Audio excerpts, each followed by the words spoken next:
Different is always going to be different. Sometimes that different can be very, very good, and sometimes that different can be, frankly, not so good. And when I think about that, yeah, it was different, but it doesn't necessarily mean it was a good thing. I always come jumping back to Survivor Series 1998. And it's kind of one of these situations where an idea sounds great in theory. It sounds like a really interesting concept. Frankly, it even ties into the gimmick of the pay per view when talking about the pay per view being called Survivor Series.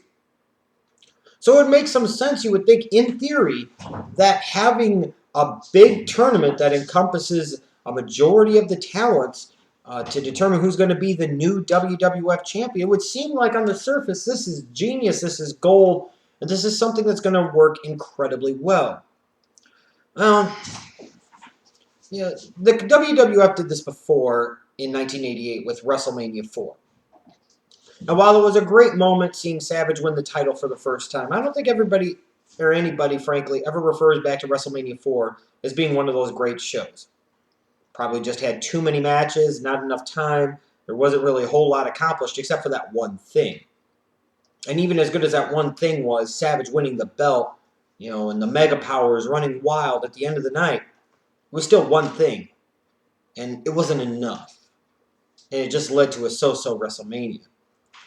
In Survivor Series 1998, now, as I talked about in the Survivor Series 1997 review, where the WWF was starting to get things right. They had some of the ingredients in place, but they really needed that catalyst. Well, by the time you get here to Survivor Series 1998, WCW isn't dead by any stretch of the imagination. ECW isn't dead by any stretch of the imagination.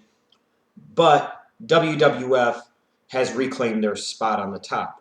They are back to being the kings of the mountain, and they've got a lot of things going well. They've got a lot of stuff heading in the right direction, period. You've got the talents in place, you've got the stories in place, you've got the concepts in place, you've got the presentation style in place, you're matching the times perfectly. Just a lot of good things going on with this company at this time. 1998, easily one of the most successful years in the 50-plus year history of the WWF/WWF/WWE.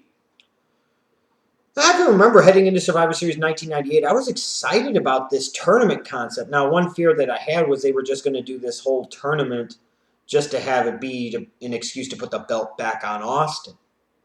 That was my one fear heading back into it. What back then was that, if you're going to do all of this, just put the belt back on Austin, this is kind of dumb. Well, they didn't do that. And at least I could say the WWF at the time was trying to make new stars here. And they were trying to spotlight new top individuals. And that's a good thing. But when you look at this card, the first problem you have is you got 14 matches on the card. Many of them are very short. Many of them are just random type of matches. And frankly, when you see this type of tournament concept, even though there's something important on the line, something of extreme significance, these matches, even with that consequence and significance being at stake, and that shot to advance is everything, these matches are hard to get into. They're short. It's hard to get interested in them. There's not a lot of story to many of them. There will tend to be a common theme involving one or maybe two characters, but that is it. That is it. So in a lot of ways, when you see these tournament shows like WrestleMania 4 and here at Survivor Series 1998, it feels a lot like the crap you would see on today's Raw. A lot of matches and a lot of pointless filler crap. That's just the way it is. The whole storyline behind this kind of mind games gimmick for Survivor Series in 1998 was that Vince McMahon was trying to keep the belt off of Austin. He was going to do whatever the hell he could to take the belt off of Austin. And the major setup here, at least the way it was being presented, was that Mankind was trying so desperately to get accepted by the corporation, and he was going to be the guy that had all that it took. He was going to win the title, and he was going to become the corporate champion. And the other alternative I figured at the time was that if they weren't going with Austin, even though I thought that's what they were going to do at the time, they're going with The Rock. And they're going to set up two Rock and Austin at WrestleMania 15. And thankfully, that's what they did. And I will say, the main event of this pay-per-view, The Rock versus Mankind for the WWF Championship, it was good. The way it was set up was good. A lot of people may view the assistance The Rock got as being predictable, especially as things played out throughout the course of the night. But sometimes just because it's predictable doesn't necessarily mean it was bad. I thought the setup of how they built up to Rock with each match leading up to the main event, and then when everything came together, you could see the conspiracy take place and unfold in front of your eyes. I thought it was very well done. And, they also did a really good job here of planting the seed for Rock and Austin down the road, and at the same time launching fully into Rock versus Mankind in a feud that was of critical and significant importance for both the WWF and The Rock at this time. You need to get Rock over. You need to make Rock an Austin-level performer because this guy in a few months is going to be main eventing WrestleMania, dropping the strap to Austin. And the WWF again, this was a time where they weren't perfect, but they were doing a lot of good things in a lot of different ways. And they accomplished all of these things and so many more. So from a setup standpoint, from a historical standpoint, from a context of the time standpoint, this is an important show. It's a significant show. And it did its job, and did its job incredibly well.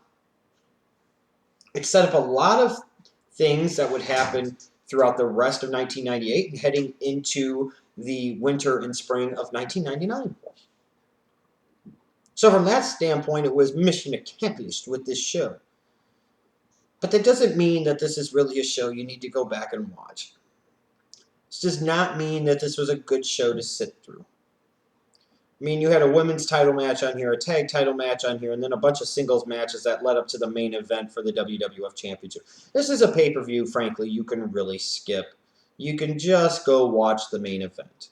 Because it is cool to go back and watch and see that a guy at Survivor Series 1996 that debuted as this corny Polynesian-looking high chief rip-off wannabe Rocky Maivia, now, by the end of 1998, is this new fucking corporate champion full of bravado and machismo and just plain flat out fucking awesome. It's incredible to see the change in just 2 years and a well-built star in The Rock. You go from where he was in 96, 2 years later exactly, where he is in 98. This was a time also where the WWF did a really good job of building stars. I miss when this company used to be able to build these stars. And this is even, again, when I talk about the goodness of the time of the Attitude Era and the Monday Night Wars in general, is that even when things didn't go well, and this, like I said, this show was not good. Watching it back in 1998, frankly, it sucked. And it sucks now going back and watching it.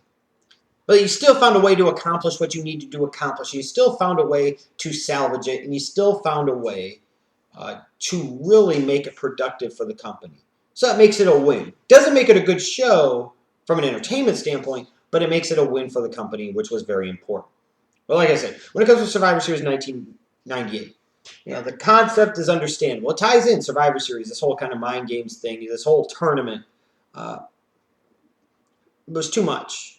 Too many matches, too short, and just too little ability to get emotionally invested in anything that was pretty much going on with the show until you got to the main event. This is a show, again, that you could skip everything else except the main event title match between Rock and Mankind. That's a good one. And that really sets the table for even better stuff that would come. Remember the halftime heat match during the Super Bowl that year? If you were getting tired of seeing the Broncos push the fucking Falcons shit in that year, you go to MTV, I think it was, and watch Halftime Heat. Rock versus Mankind in the empty arena match. Fucking classic. I think that one did like an 8 or 9 rating, if I'm not mistaken. Did an incredible rating during the Super Bowl. Remember when WWF used to be able to entertain you like that? Just saying. So again, you can skip most of the show except for the main event. Make sure you go back and check out my Survivor Series 1997 review if you haven't done so already. Next up will be 1999.